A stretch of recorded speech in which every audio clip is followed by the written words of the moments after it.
I want to help you plan your own wedding. I'm also soon to be bride. Right now, you probably feel super overwhelmed. There's a lot of work that needs to happen. So first things first, the number one thing you need to do is sit down with your fiance and I'm gonna share something really cool with you guys.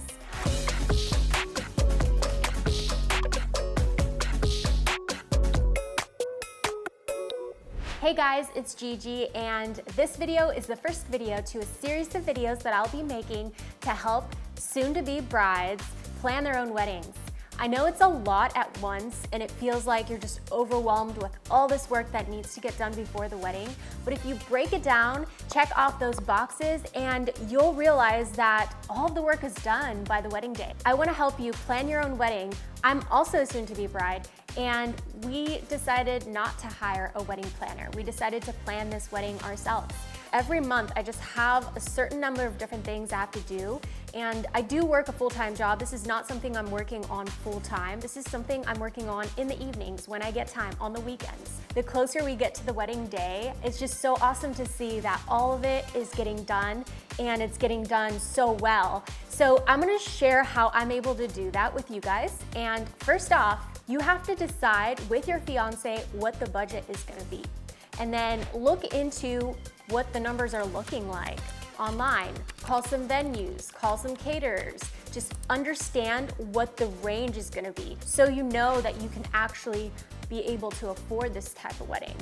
For example, me and my fiance came up with a budget and we decided we're gonna stick with that budget. From all the videos that I've watched about other people's experiences planning their wedding, they all said, oh, the number goes up so fast, so high, you don't even realize that you have all these things and all these bills and you're way higher than your budget. So first things first, the number one thing you need to do is sit down with your fiance and come up with a budget. The budget could be really any number. Everyone has a different number in their head, and you and your fiance might have a very different number. So you have to talk about it, you have to understand each other, you have to listen to each other, and once you come to an agreement at the end, you have to stick to it. And so that's the number one thing you want to do, is come up with a budget. Honestly, I think there's opportunity to make any type of wedding. If you can't afford something really expensive, you can try to work with what you have. You might want to elope. You might not want to have a wedding. You might want to elope but with super close family, which is still going to be a special day for both of you with special people in your life, but it's just going to be a lot smaller than what most weddings are, 50, 75, 100, 150 people. The next step, after you both decide that you want to move forward and go ahead and do the wedding instead of, for example, an elopement, you'll just have to get organized. The way I did it was I went to Etsy and I got myself a wedding planning template, which is basically 88 pages of planning your wedding, putting everything on there.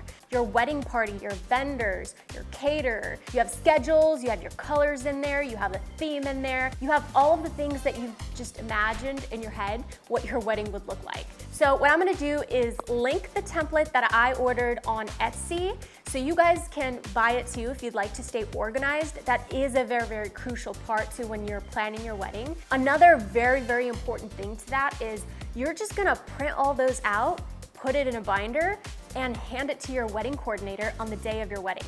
You won't have to worry about a thing. Everything will be in there, all the numbers, everything. And so the coordinator can contact vendors, make sure that everyone has everything they need at the wedding day, so you don't have to worry at all. So that's my first step, is finding out a budget and getting organized. Check out the links below. They're gonna be really helpful for you because right now you probably feel super overwhelmed. There's a lot of work that needs to happen. And I don't know, you might have 6, 8, 12 months to make it happen. Sometimes wedding planning can take up to 2 years too. It depends on the couple, depends on what they want. But it is possible to do as long as you stay organized and do everything in order. So for those of you who stayed on till the very end of this video, I'm gonna give you a little bonus. You get to download a document that breaks down all the things you need to do leading up to your wedding in 12 months. It breaks everything down in 12 different months and you can check them off as you go and stay organized across the whole wedding planning process. If you have less than 12 months leading up to your wedding, you can combine some of the things within the different months. For example, if you have 6 months, you'll just combine 2 months and complete those tasks within 1 month. Thank you guys so much for watching this video. I hope you guys enjoyed it. Please comment below if you have any questions and give me a thumbs up. All the information I shared in this video is just something that I've learned along the journey of planning my wedding. I'm not a professional wedding planner. I'm literally just doing this myself because I absolutely love planning things and I wanted to do this for my wedding. Thank you guys and see you guys in the next video.